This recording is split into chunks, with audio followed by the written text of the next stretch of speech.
Kemudian energi itu juga berfungsi sebagai menahan serangan PPL, angin dan dingin, dan sekaligus difungsikan untuk menghangatkan tubuh. Jadi gambarannya begini. Contoh, ini ada energi itu atau daya tahan tubuh itu 100%. Nah, di sini ada serangan penyakit luar 100% ya, atau lebih sering disebut PPL. Bisa serangan angin dingin, angin panas, angin lembab, dan angin kering. Jadi begini gambarannya. Bila serangan angin dari luar ini selalu menyerang tubuh terus-menerus, ketika daya tahan tubuh ini berkurang, contoh sekitar 60 atau 80, ketika terjadi pertempuran antara daya tahan tubuh itu dengan penyakit penyerang itu, ketika penyakit penyerangnya yang menang, maka angin itu masuk ke dalam tubuh itu. Ingat ya, ketika daya tahan tubuhnya lemah, terus angin yang menyerang itu menang, maka angin itu akan masuk ke dalam tubuh itu. Nah, contoh lagi yang kedua, ketika daya tahan tubuh itu 100%, ketika ini juga umpamanya 100%. Ketika terjadi pertempuran antara serangan penyakit dari luar dengan daya tahan tubuh kita, sama-sama 100%, ini akan menyebabkan pertempuran yang sengit antara daya tahan tubuh kita dengan penyakit penyerang. Jadi kalau terjadi pertempuran itu tidak ada yang kalah, artinya badan kita baik-baik saja dan angin itu pun tidak mungkin masuk. Maka sering disebut itu kesehatan seseorang tergantung hasil akhir antara pertempuran daya tahan tubuh dengan penyakit penyerang. Gambarannya begitu ya. Kemudian energi itu juga akan membuat tubuh itu lincah dan bertenaga. Nah, ini sudah benar nih. Jadi ketika energi itu lemah, maka akan membuat tubuh itu terasa lemah, letih, lesu, tidak semangat. Nah, kepala sering pusing, ya, mata berkunang-kunang. Kemudian energi itu juga berfungsi sebagai pembentuk darah, pembentuk cairan dan pembentuk saripati. Kemudian pembentuk semangat dan jiwa. Jadi ketika energi itu dalam kondisi lemah, maka energi itu tidak bisa membantu tubuh itu untuk membentuk darah. Begitu juga bila energi itu dalam kondisi lemah, maka energi itu tidak bisa membantu tubuh itu untuk membentuk cairan di dalam tubuh. Begitu juga dengan ketika energi itu dalam kondisi lemah, maka energi itu tidak bisa membantu tubuh itu untuk membentuk saripati atau untuk membentuk hormon atau qing, ya, atau sering disebut stem cell. Jadi ketika energi itu dalam kondisi lemah sehingga darah, cairan, saripati tidak bisa dibentuk, maka akan menyebabkan jiwa itu terombang-ambing, akan menyebabkan semangat itu kendor, akan menyebabkan semangat itu akan menjadi menurun. Gambarannya begitu. Energi itu juga berfungsi untuk membantu mempercepat pertumbuhan dan perkembangan tubuh. Jadi bila energi itu dalam kondisi lemah, maka akan menyebabkan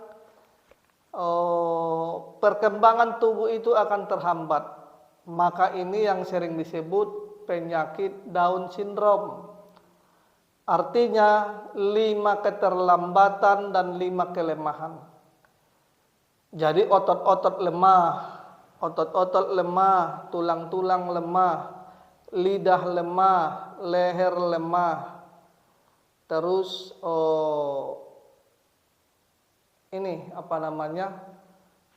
lidah lemah, otot-otot lemah, terus kaki lemah, tangan lemah, ya. Kemudian 5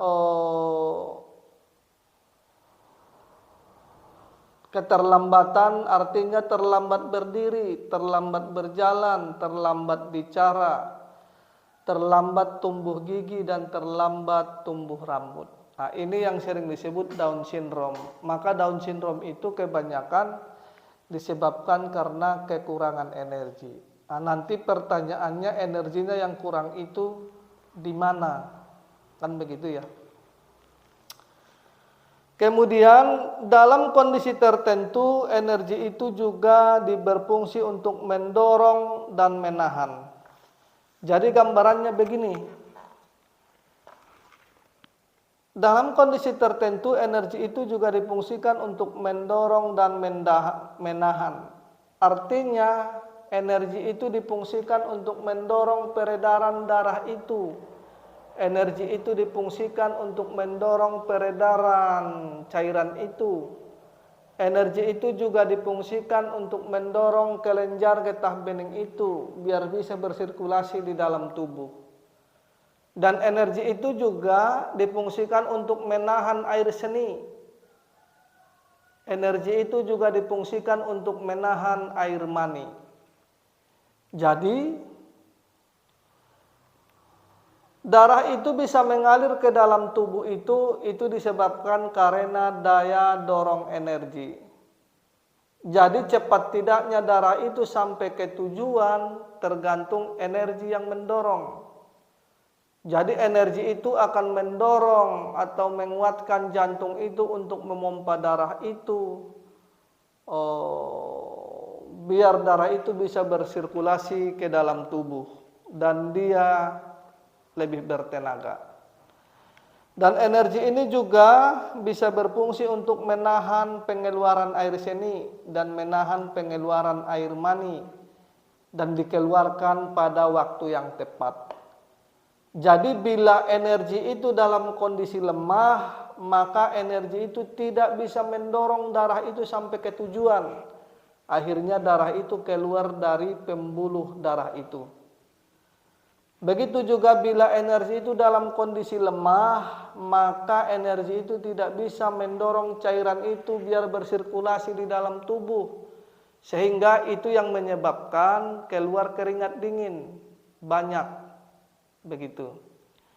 Energi itu juga tidak bisa menahan air seni. Nah, karena apa? Karena energi itu lemah. Jadi bila energi itu dalam kondisi lemah, maka air seni itu katupnya antara persambungan ginjal dan kantong kemih itu katupnya lemah. Jadi energi itu tidak bisa menahannya, maka itu yang sering menyebabkan sering kencing atau sering beser. Begitu juga dengan satu lagi, ketika energi itu dalam kondisi lemah, maka energi itu tidak bisa menahan air mani. Maka ketika energi itu dalam kondisi lemah, seseorang itu ketika lagi berhubungan, maka dia akan cepat keluar. Maka sering disebut itu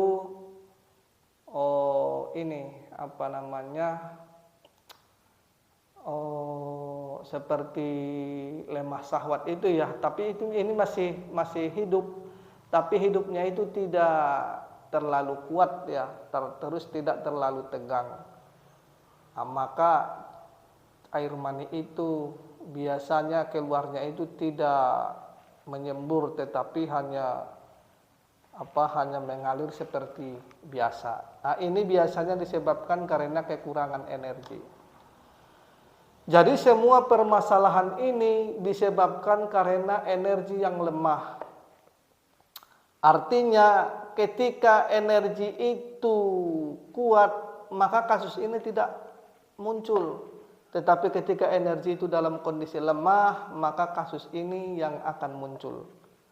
Pertanyaannya, seberapa pintarkah Anda untuk menahan atau memperkuat energi itu di dalam tubuh?